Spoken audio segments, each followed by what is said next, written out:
തമ്പുരാനെ ചുമക്കുന്ന ഒരു കഴുതയായി ഭൂലോകം മുഴുവൻ യാത്ര ചെയ്യുവാൻ ദൈവം സഹായിച്ചു. पिछले 49 सालों से यीशु मसीह को लेकर फिरने वाला एक गधे के रूप में पूरे संसार में फिरकर सेवकाई करने के लिए परमेश्वर मुझे सहायता किया.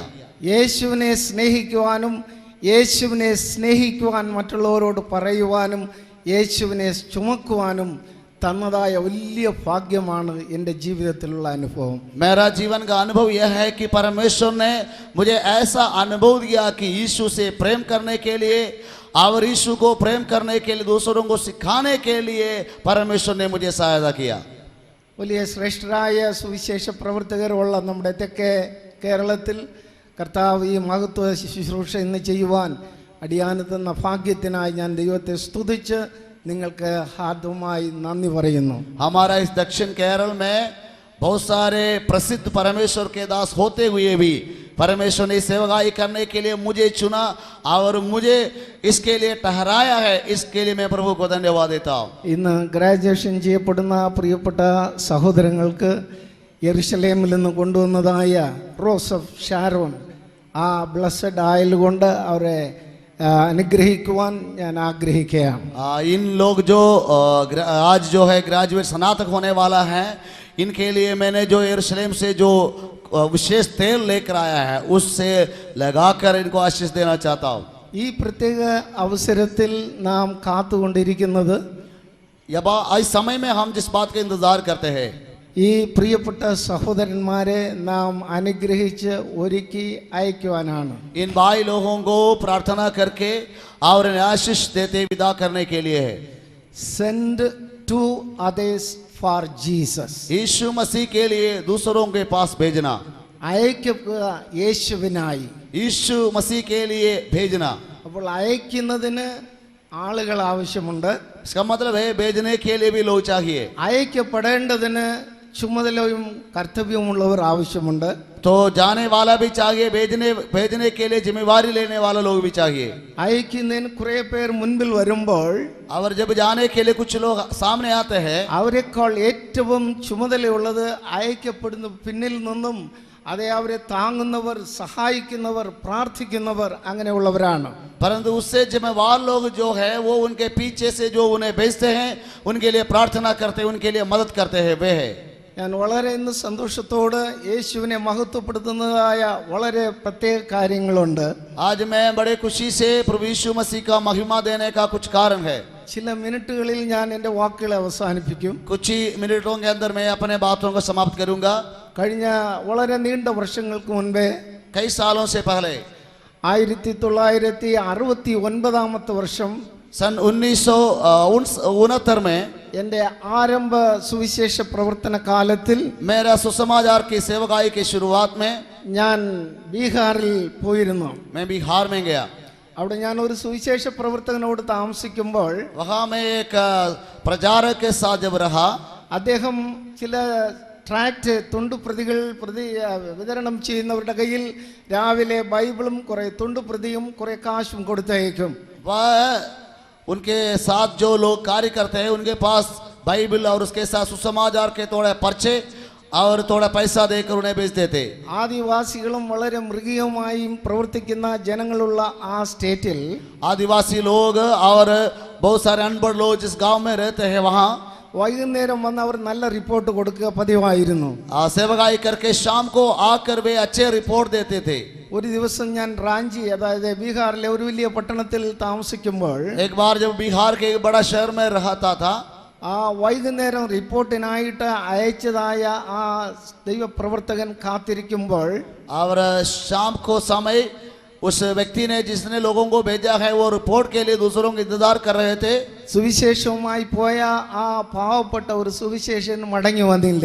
एक सुसमाचार प्रचारक जो सुसमाचार प्रचार करने के लिए गया है वो वापस नहीं आया. അടുത്ത ദിവസം രാവിലെ പത്രത്തിൽ വരികയാണ്, അദ്ദേഹത്തിന്റെ തല ഒരു വശത്ത്, ശരീരം ഒരു अगला दिन अखबार में एक न्यूज आया कि उसका शरीर एक जगह में और उसका सिर दूसरे जगह में. അത്രത്തോളം കാഠിന്യമേറിയതായ നമ്മുടെ ഭാരതദേശത്തിൽ ഇന്ന് കർത്താവിന്റെ സുവിശേഷം വളരെ വേഗത്തിൽ പോകുന്നു എങ്കിൽ അത് നിങ്ങളുടെ പ്രാർത്ഥന.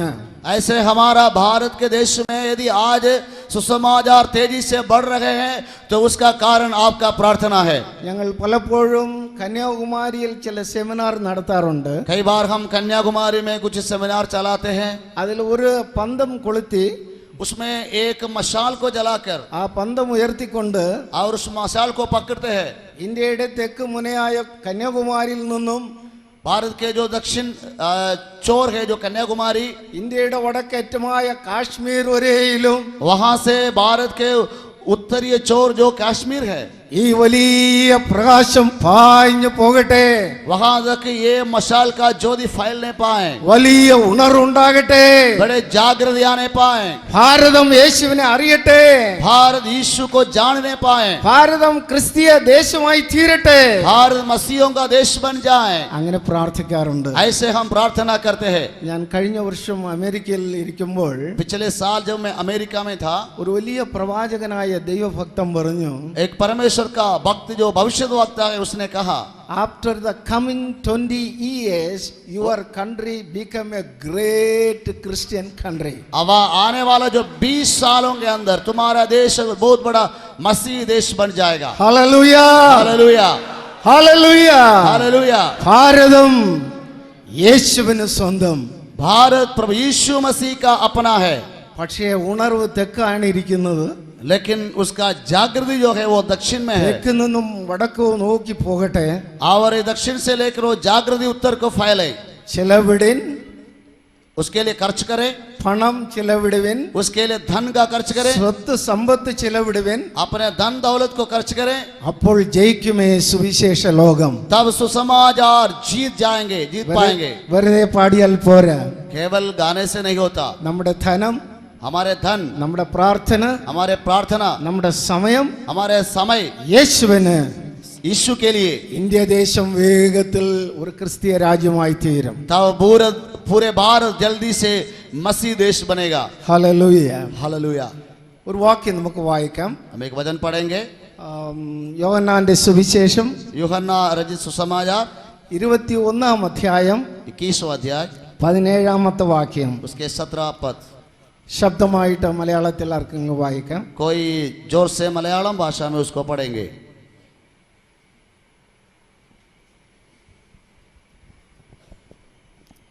യോഹന്നാൻ 21:17 വാക്യം. यूहन्ना 21 का 17।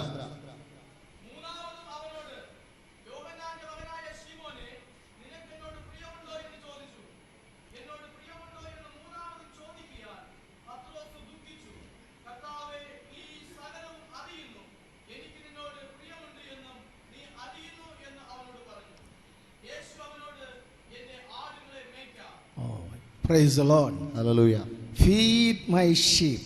എൻ്റെ ആടുകളെ നീ മേയിക്ക. मेरे भेड़ों को चराओ। ഇന്ന് ഈ നടക്കുന്ന ദൗത്യം സാധാരണ ഒരു ദൗത്യമല്ല. आज जो कार्य यहाँ हो रहा है ये एक साधारण कार्य नहीं है। ഇവിടെ ഇരിക്കുന്ന ഒരു കൂട്ടം ചെറുപ്പക്കാരെ ഇടയന്മാരാക്കി അയക്കുകയാണ്. यहाँ हम जवानों नौजवानों के जो झुंड बैठे हैं उसे चरवाहों के रूप में भेज रहे हैं। വളരെ പേപ്പറും പെൻസിലും ഇരിക്കുന്നവർ ചില വാക്യങ്ങൾ എഴുതി വയ്ച്ചുകൊള്ളുക. ഞാൻ പ്രസംഗിക്കാൻ പോകുന്നില്ല. जिसके पास पेपर कागज और पेन है कुछ वचनों को आप लिख सकते हैं, क्योंकि मैं बड़ा प्रचार नहीं करूंगा। യേശു ക്രിസ്തു ഒരു മനുഷ്യന്റെ കയ്യിൽ ചില ഉത്തരവാദിത്വങ്ങളെ കൊടുത്ത് അയക്കുന്നതിന് മുൻപേ ചോദിക്കുകയാണ്, यीशु मसीह एक मनुष्य के पास कुछ जिम्मेवारी देकर भेजने से पहले उसे पूछते हैं, നീ എന്നെ സ്നേഹിക്കുന്നുവോ? क्या तू मुझसे प्रेम करते हो? ഈ ചോദ്യം വീണ്ടും വീണ്ടും ആവർത്തിച്ചപ്പോൾ जब बार बार इस सवाल किया गया, ഇതൊരു സാധാരണ ചോദ്യമായിരുന്നില്ല. एक साधारण सवाल नहीं था, ഒരേ ചോദ്യം തന്നെയായിരുന്നു, एक ही सवाल, ഒരേ വാക്കുകൾ തന്നെയായിരുന്നു. एक ही शब्द है പക്ഷെ उसमें, വീണ്ടും വീണ്ടും ആവർത്തിക്കുകയാണ്. लेकिन बार बार उसको दोहराते हैं। നാം വളരെ ആഴമായി ചിന്തിക്കണം. हम उसे गहराई से सोचे। വളരെ നീണ്ട പ്രസംഗങ്ങൾ ഈ വാക്യത്തിൽ നാം കേട്ടിട്ടുള്ളവരാണ്. हम काफी लंबे प्रचार इसे सुन चुके हैं। യേശു തമ്പുരാൻ प्रभु यीशु मसीह ഈ വലിയ ഉത്തരവാദിത്വത്തെ ഈ ചുമതലപ്പെടുത്തുന്നതിന് മുൻപായി इस बड़े जिम्मेवारी को सौंप देने से पहले ഒരു മനുഷ്യന്റെ ഹൃദയത്തിലെ ആഴമേറിയ ചിന്തകളെ ഒന്ന് അറിയുവാൻ ആഗ്രഹിക്കുകയാണ്. एक मनुष्य के हृदय की गहराई के विचारों को जानना चाहते हैं. നീ സ്നേഹിക്കുന്നുവോ? क्या तुम प्रेम करते हो? വാസ്തവത്തിൽ നീ സ്നേഹിക്കുന്നുവോ? क्या सचमुच में तू प्रीति रखते हो? ആഴമേറിയ ഹൃദയത്തിന്റെ അന്തർഭാഗത്തിൽ നിന്ന് സ്നേഹിക്കുന്നുവോ? क्या तू अपने हृदय की गहराई से प्रेम करते हो? സ്നേഹിക്കുന്ന എളുപ്പത്തിൽ പറയാം. आसानी से कह सकते हैं कि मैं प्रेम करता हूँ. ചോദ്യത്തിന്റെ ഭയങ്കരമേറിയ ഇടിമുഴക്കമേറിയ ശബ്ദം അവന്റെ ഹൃദയത്തിൽ ഇറങ്ങി വന്നപ്പോൾ लेकिन इस आवाज का जो गंभीर आवाज उसके हृदय के अंदर उतरा.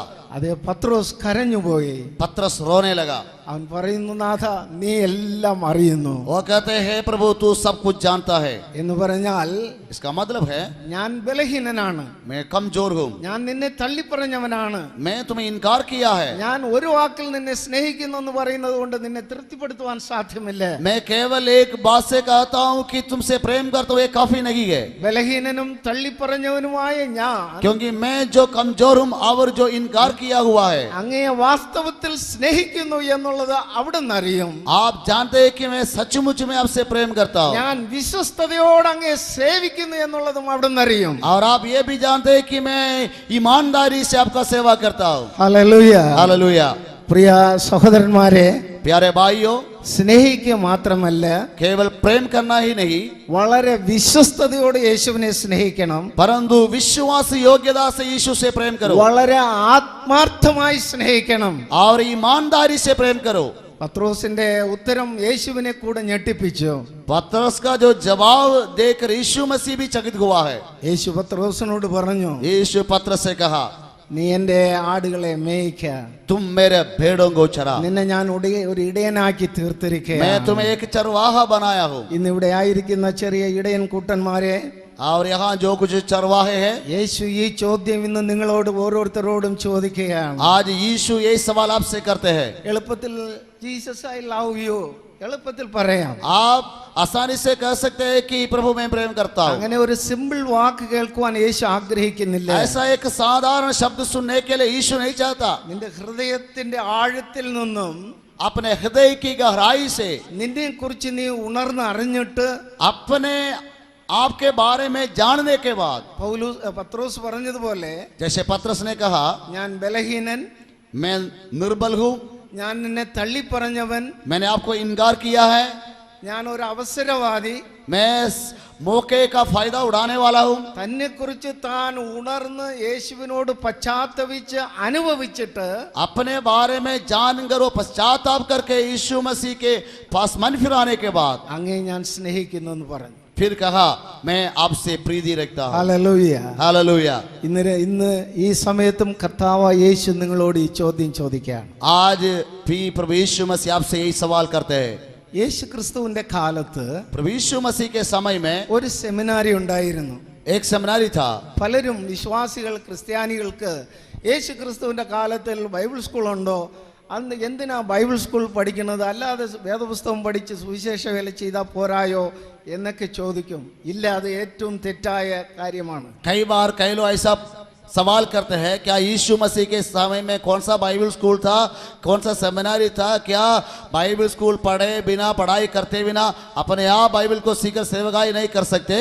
ഒന്നാമത്തെ സെമിനാരി എസ്റ്റാബ്ലിഷ് ചെയ്തത് യേശു ക്രിസ്തുവാണ്. पहला सेमिनारी जो आरंभ किया है वो प्रभु यीशु मसीह ने किया. സെമിനാരിയുടെ പ്രിൻസിപ്പളും ഡയറക്ടറും ഡീനും എല്ലാം യേശു ആയിരുന്നു. उस सेमिनारी का प्रिंसिपल डीन डायरेक्टर सब कुछ यीशु मसीह था. സെമിനാരിയിലെ ടീച്ചറായിരുന്നതും യേശു ആയിരുന്നു. और सेमिनारी का टीचर भी यीशु था. എവിടെയാണ് ഈ സെമിനാരി ഉണ്ടായിരുന്നത്? ये सेमिनारी कहाँ पाया जाता है? യെരുശലേം പട്ടണത്തിലായിരുന്നോ, क्या यरूशलेम में था, അല്ലെങ്കിൽ യേശു ജനിച്ച ബത്ലഹേമിലായിരുന്നോ, या बैतलहम में था जहाँ यीशु का जन्म हुआ है, യേശു വളർന്ന നസ്രേത്തിലായിരുന്നോ, या नसरेत में था जहाँ यीशु का पालन पोषण हुआ? യെരുശലേമിലുമല്ല, ना यरूशलेम में, ബത്ലഹേമിലുമല്ല, ना बैतलहम में, നസ്രേത്തിലുമല്ല, ना नसरेत में, എന്നാൽ മലയിന്മേലായിരുന്നു. परंतु वो पहाड़ों में था. വിശുദ്ധ മർക്കോസിന്റെ സുവിശേഷം मरकुस का सुसमाचार 3-ാം അധ്യായം 3 अध्याय 13 മുതൽ 15 വരെയുള്ള വാക്യങ്ങളെ വായിക്കാം. 13 से लेकर 15 तक पढ़े. വിശുദ്ധ മർക്കോസ് 3-ന്റെ 13 മുതൽ 15 വരെയുള്ള വാക്യങ്ങൾ. मरकुस 3 का 13 से लेकर 15 तक.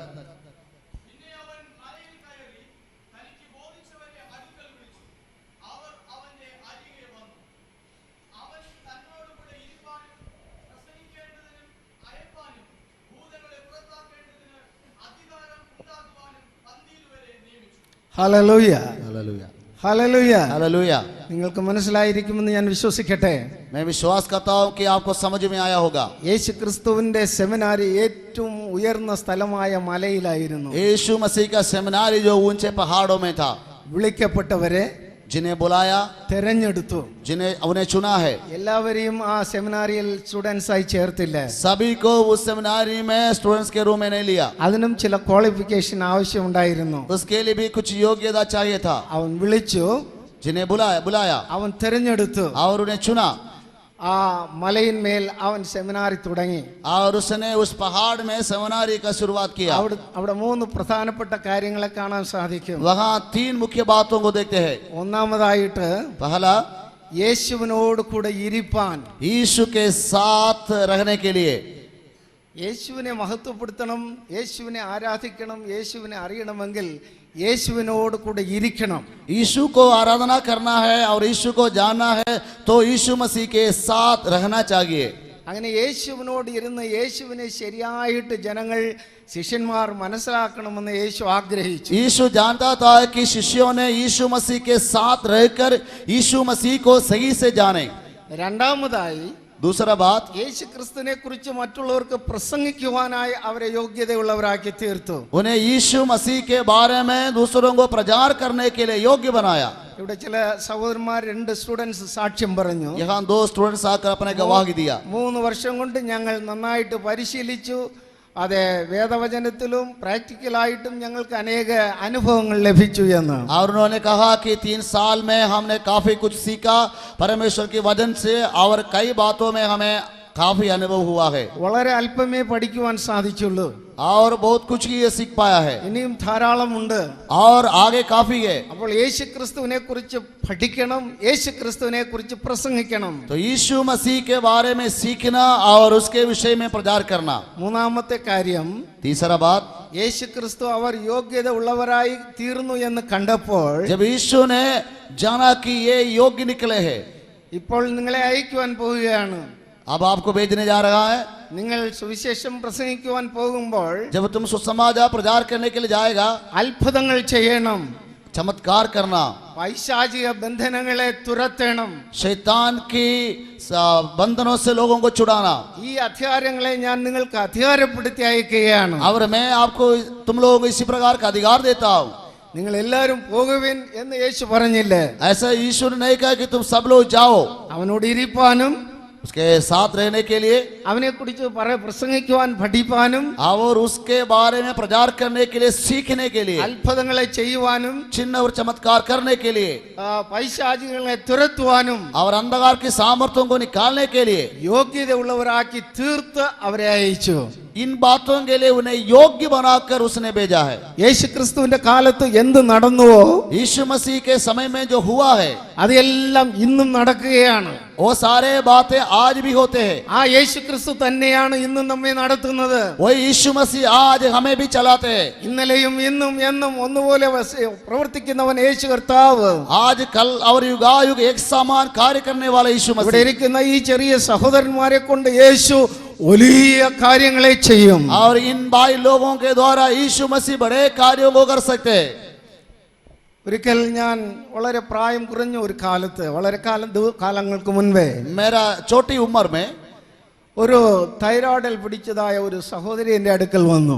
मेरे पास एक औरत आई जिसके गले में एक गांठ थी ഒരു വലിയ ഡോക്ടർ ഓപ്പറേഷന് ഡേറ്റ് ഒക്കെ കൊടുത്തതാണ്. और उसका ऑपरेशन के लिए डॉक्टर ने एक तारीख दिया, അത്രയധികം പണം ചിലവാക്കുവാൻ കാശില്ല.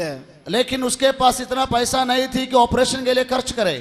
അവൾ എൻ്റെ അടുക്കൽ വന്ന് പാസ്റ്റർ പ്രാർത്ഥിച്ചാൽ എനിക്ക് സുഖം കിട്ടുമെന്ന് വിശ്വസിക്കുന്നു എന്ന് പറഞ്ഞു. और वो औरत मेरे पास आकर कहे कि पास्टर मैं विश्वास करता हूँ कि यदि आप मेरे लिए प्रार्थना करेगा तो मैं चंगी हो जाऊंगी। വാസ്തവത്തിൽ എനിക്ക് വലിയ കുഴപ്പമായി. वास्तव में मैं बड़ा परेशान हुआ। കർത്താവേ, അടിയൻ പ്രാർത്ഥിച്ചാൽ ഈ സഹോദരിക്ക് സുഖം നീ കൊടുക്കണം. प्रभु मैं यदि प्रार्थना करूं तो आप इस औरत को चंगा करना है। നിന്റെ വാഗ്ദത്തമുണ്ട്, നിങ്ങൾ പോയി പിശാചുകളെ തുരത്തുവിൻ രോഗികളെ സൗഖ്യമാക്കുവിനെന്ന്. आपका वायदा है कि तुम जाकर बीमारों को चंगा करो और दुष्टात्माओं को निकाल दो. ആ അധികാരത്തിൽ ഈ സഹോദരിക്കായി ഞാൻ പ്രാർത്ഥിക്കുന്നു. और उस अधिकार में मैं इस बहन के लिए प्रार्थना करता हूँ. ആ സഹോദരി മുട്ടുകുത്തി ഞാൻ പ്രാർത്ഥിച്ചു. उस बहन घुटना टेका और मैं उसके लिए प्रार्थना किया. ഞാൻ ഒരു കാര്യം പറഞ്ഞയച്ചു. मैंने उससे एक बात कहा, നീ വിശ്വസിക്കുന്നുവെങ്കിൽ നിനക്ക് ഓപ്പറേഷൻ ഉണ്ടാകില്ലേ. यदि आप विश्वास करोगे तो ऑपरेशन करने का जरूरत ना पड़ेगा. ഹല്ലേലൂയ. हालेलुया. ഒരാഴ്ച കഴിഞ്ഞ് അവൾ മടങ്ങി അവളുടെ കുഞ്ഞുമായിട്ട് എൻ്റെ വീട്ടിൽ വന്നു. एक हफ्ते के बाद उसने अपने बच्चे के साथ मेरे घर में आया. ഓപ്പറേഷൻ എഴുതിയ മെഡിക്കൽ കോളേജിലെ തിരുവനന്തപുരം മെഡിക്കൽ കോളേജിലെ ഡോക്ടർ പറയുകയാണ് നിനക്ക് ഇപ്പോൾ ഓപ്പറേഷൻ വേണ്ട. और उसने कहा, जिस मेडिकल कॉलेज के डॉक्टर ने चिट्ठी दिया कि ऑपरेशन चाहिए, अब वो अब कहते हैं कि अब तुम्हें ऑपरेशन का जरूरत नहीं है. ഞാൻ അവളോട് പറഞ്ഞ് ഇപ്പോൾ ഓപ്പറേഷൻ വേണ്ട, ഇനി ഒരിക്കലും നിനക്ക് ഓപ്പറേഷൻ വേണ്ട, യേശു നിന്നെ സൗഖ്യമാക്കി. मैंने उसे कहा, यदि तुम्हें अभी ऑपरेशन नहीं चाहिए तो कभी भी ऑपरेशन करने का जरूरत नहीं पड़ेगा, क्योंकि यीशु मसीह ने तुम्हें चंगा किया है. യേശു ക്രിസ്തുവിന്റെ സെമിനാരിയിൽ പഠിക്കുന്ന വിദ്യാർത്ഥികൾ जो छात्र यीशु के सेमिनारी में सीखते हैं, യേശുവിനെ കുറിച്ച് ശരിയായിട്ട് അറിയണം, യേശു ആരാണെന്ന്. यीशु मसीह के बारे में सही से जानना है कि प्रभु यीशु कौन है.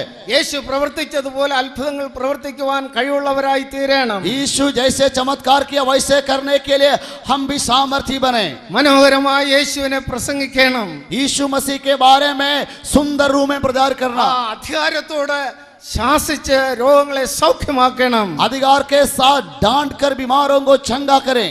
ഇതായിരുന്നു യേശു ക്രിസ്തുവിന്റെ സെമിനാരിയിലെ പ്രത്യേകതകൾ. ये है यीशु मसीह का सेमिनारी का विशेषता. ഹല്ലേലൂയ. हालेलुया. ഹല്ലേലൂയ. हालेलुया. യേശു നിന്റെ ഉള്ളിൽ ഇരുന്നാൽ യേശുവിനെ പോലെ പ്രവർത്തിക്കുവാൻ നിനക്ക് കഴിയും. यदि यीशु मसीह आपके अंदर रहेगा तो आप यीशु मसीह जैसे कार्य कर सकेगा. യേശു ക്രിസ്തുവിന്റെ സെമിനാരിയിൽ 5 പ്രത്യേക സബ്ജക്റ്റുകളെ ഞാൻ നിങ്ങൾക്ക് ഓർമ്മപ്പെടുത്താം. यीशु मसीह के सेमिनारी के 5 खास विषयों के बारे में मैं आपको बताऊंगा. ഒന്ന് മത്തായി സുവിശേഷം 5-ാം അധ്യായം 13-ാമത്തെ വാക്യം. पहला मत्ती के सुसमाचार 5 के 13 पद. മത്തായി 5:13. मत्ती 5 के 13.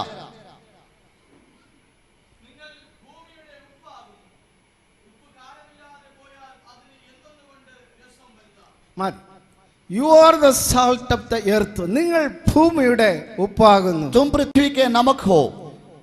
U should taste to others. നീ മറ്റുള്ളവർക്ക് രുചിയുള്ളവനായിരിക്കണം. आप दूसरों के लिए स्वाद देने वाला होना चाहिए. നമ്മളിവിടെ ഒരുപാട് സബ്ജക്റ്റുകളൊക്കെ പഠിക്കും സെമിനാരിയിൽ. അതുപോലുള്ളതായ 5 പാഠങ്ങളാണ് ഞാൻ ഒരു ശകലം സൂചിപ്പിക്കുന്നതേ ഉള്ളൂ. जैसे हम यहाँ काफी विषय बाइबल स्कूल में सीखते हैं, उसी तरह 5 बातें मैं थोड़ा थोड़ा बताऊंगा. ഉപ്പ് സ്വയമായി രുചിയുള്ളതായി തീരണം.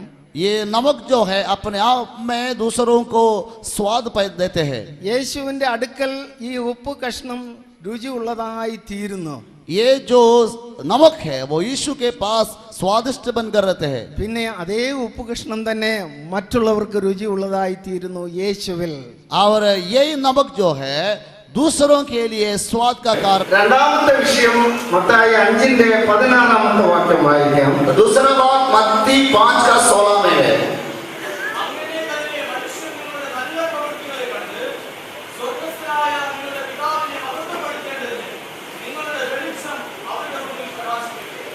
should be lighted to others. നിങ്ങൾ മറ്റുള്ളവർക്ക് പ്രകാശിക്കണം. तुम्हारा ज्योति दूसरों को दिखाए पाए, दूसरों के लिए ज्योति दे.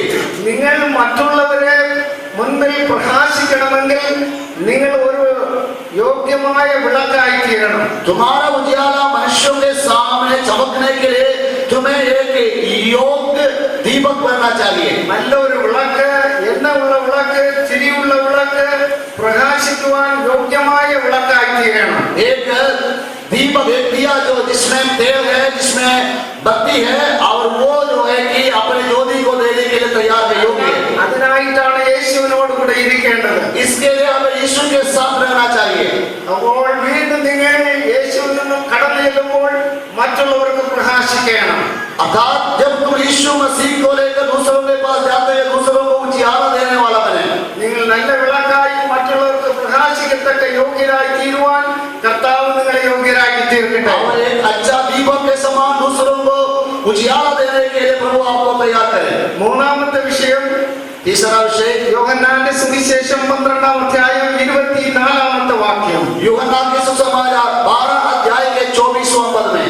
യോഹന്നാൻ 12-ന്റെ 24-ാമത്തെ വാക്യം. यूहन्ना 12 का 24.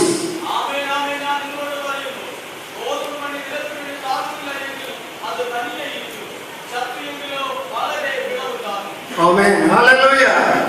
ഹല്ലേലൂയ. हालेलुया. യേശു കർത്താവ് മൂന്നാമതായിട്ട് ശിഷ്യന്മാർക്ക് പറഞ്ഞു കൊടുത്തത് യു മസ്റ്റ് ബി ഡൈഡ്. നിങ്ങൾ ചാകണം. और तीसरे बात यीशु मसीह ने अपने शिष्यों से कहा तुम्हें मरना है. ചത്തില്ല എങ്കിൽ അത് ഉപയോഗശൂന്യമായി. यदि तुम नहीं मरते तो कोई काम का नहीं है. പ്രിയ സഹോദരന്മാരെ, प्यारे भाइयों, ഈ പുതിയതായിട്ട് കർത്താവിന്റെ വേലയ്ക്കായി പുറപ്പെടുവാൻ ഒരുങ്ങുന്ന കർത്താവിൻ പൈതങ്ങളെ, और ये बच्चे लोग जो नए रूप में प्रभु की सेवकाई के निकलने के लिए तैयार है, നിങ്ങൾ ഓരോരുത്തരും ചാകുവാൻ ഒരുക്കമുള്ളവരായിരിക്കണം. आप में से एक एक मर जाने के लिए तैयार है. അത് ചത്തില്ല എങ്കിൽ ഉപയോഗമില്ല. क्योंकि यदि आप ना मरते तो कोई फायदा नहीं है. ഒരു നല്ല തീരുമാനമെടുക്കണം. കർത്താവേ, ഞാൻ യേശുവിനായി ചാകും. और एक ऐसे निर्णय लेना है कि प्रभु मैं मसीह यीशु के लिए मर जाऊंगा. ഇനി ഞാനല്ല, ക്രിസ്തു എന്നിൽ ജീവിക്കുന്നു. आगे मैं नहीं परंतु मसीह मुझ में जीवित है. ഇനി ഞാൻ പ്രവർത്തിക്കുന്നില്ല, ക്രിസ്തു എന്നിൽ പ്രവർത്തിക്കുന്നു. आगे मैं काम नहीं करूंगा परंतु मसीह मुझ में काम करेगा. മൂന്നാമതായിട്ട് നീ ചാകുന്ന അനുഭവമുള്ളവനായിരിക്കുക. अर्थात हमारे जीवन में इस प्रकार की मृत्यु का अनुभव को पाना चाहिए. നാലാമതായിട്ട് യോഹന്നാൻ 12-ന്റെ 25-ാമത്തെ വാക്യം വായിക്കാം. और चौथा बात यूहन्ना 12 के 25 में.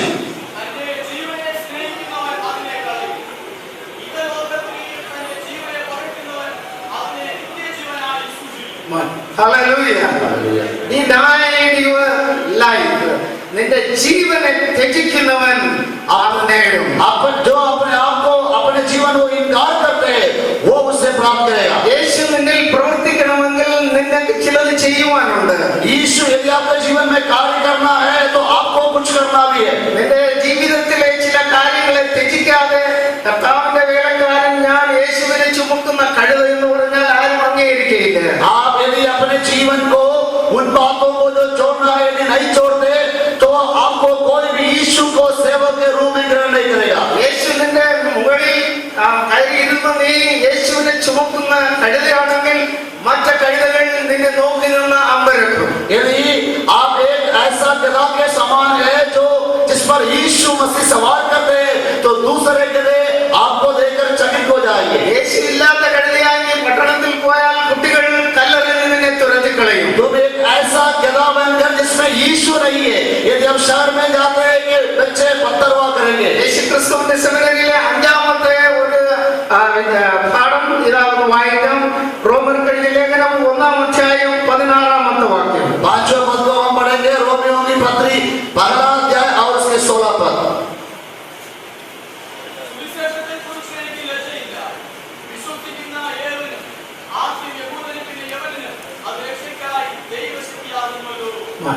I am not ashamed for the gospel. സുവിശേഷത്തെക്കുറിച്ച് എനിക്ക് ലജ്ജയില്ല. सुसमाचार के लिए मैं नहीं लजाता. ഇവിടെ ഇരിക്കുന്ന കർത്താവിന്റെ പ്രിയ പൈതങ്ങൾ, നിങ്ങളുടെ ജീവിതത്തിൽ സുവിശേഷത്തെക്കുറിച്ച് ലജ്ജിക്കാത്തവരായി തീരണം. और जो लोग यहाँ बैठे हैं आपसे मुझे कहना है कि आप सुसमाचार के प्रति कभी भी लज्जित ना हो जाए. പൗലോസ് ധൈര്യത്തോട് പറയാണ്, യഹൂദന്മാരുടെ ഇടയിലും യവനന്മാരുടെ ഇടയിലും ലോകത്തിൽ എവിടെയായാലും എന്റെ യേശുക്രിസ്തുവിന്റെ സുവിശേഷത്തെക്കുറിച്ച് ഞാൻ ലജ്ജിക്കയില്ല.